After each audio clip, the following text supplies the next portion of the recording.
Hello and welcome to Do It Yourself channel. Today I will show you where to find the option, how to enable screen search option in TalkBack's menu customization in Realme 14 Pro phone and how to turn this option off. So, first, we need to go to our phone settings. Next, we need to go to accessibility and convenience, then accessibility, then vision tab, and here we have TalkBack.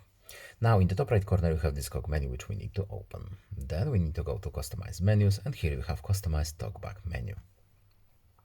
Now we need to scroll down until we see our option. Here it is, screen search. So enter a search term to find that text on the screen. So we can enable or disable this function right here using this checkbox. So right now function is off and now the function is on. Pretty simple. And that's all. I hope this video was helpful to you. Please leave a like and subscribe. Have a nice day and see ya.